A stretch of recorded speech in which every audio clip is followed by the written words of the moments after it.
Hey Bintang, how are you? Hi Kusen, I am fine. You seem to be thinking about something. Is there any problem?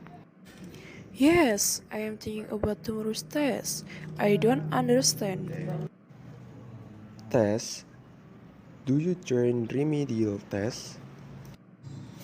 Yes, basic exam. I'm very difficult to understand the lesson. Oh, how about we study together in the canteen? We can sit next to the pecel rice seller. Yeah, that's a good idea. Let's go together. Okay, let's go. In the canteen, let's. The place is very crowded. Let's look for a quiet place first.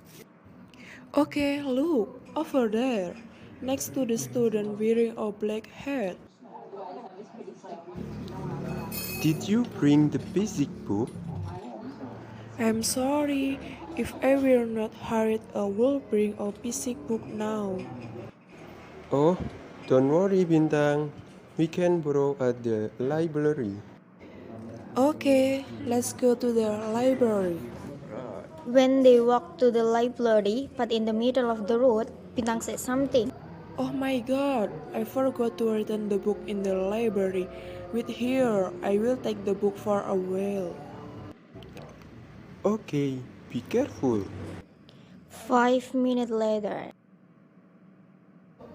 Wow, the fan is very expensive. Thanks God, I am not more than 2 days to return the book. If you had returned book 2 days ago, you wouldn't have got the fine. Yeah, you're right. Let's study physics together now.